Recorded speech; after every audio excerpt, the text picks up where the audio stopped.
Hello, sixth grade. These are the summary notes for Investigation 1.1, Fundraising, Comparing with Fractions and Ratios.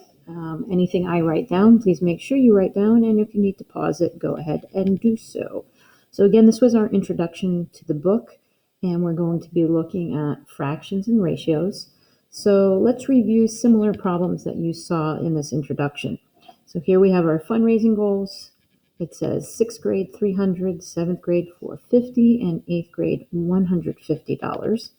And our first scenario was a percentage. What is 200% of the eighth grade goal? So we're going to use a visual when we do percents. We're going to be calling them either tape diagrams or bar diagrams. And if this was the whole goal for the eighth grade, meaning this was 100%, 100% was 150. So if we want 200%, that means we want 200 or two of these.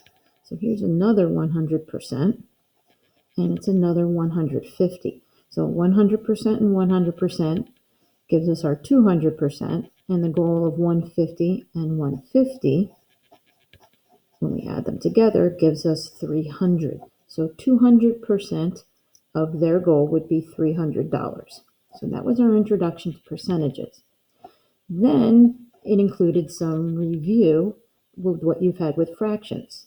The fifth grade decided they wanted their goal to be 2/3 of the combined goal of the sixth and seventh grade. Find the goal of the fifth grade. So first of all, it says combined goal of sixth and seventh.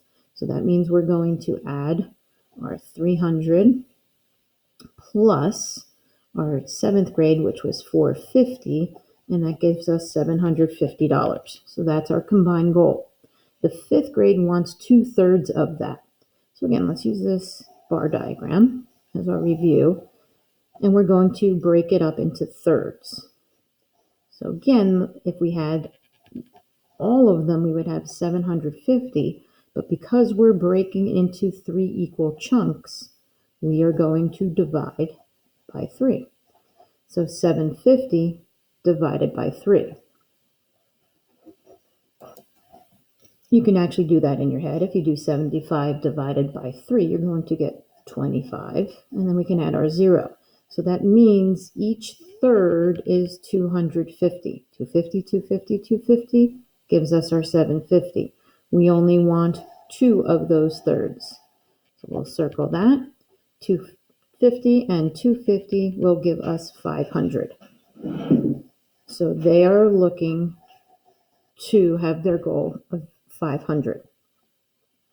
Now the next one's a little bit harder, and this was very similar to what we had done. For every $2 the sixth grade hopes to raise, the eighth grade hopes to raise how much?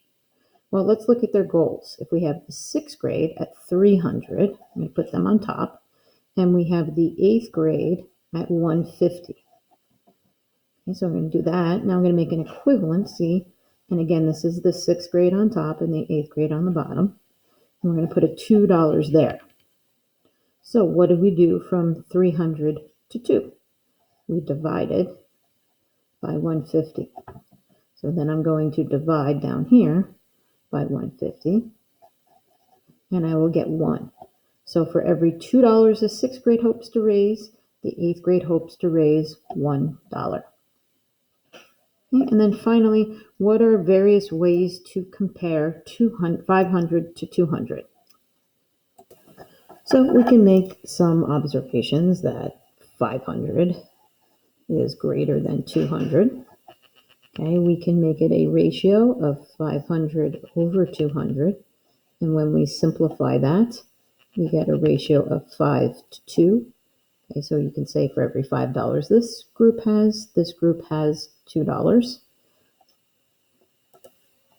Or we can just say that 500 is 2.5 times as big. Right, so those are the review notes for today's introductory lesson to Investigation 1.1.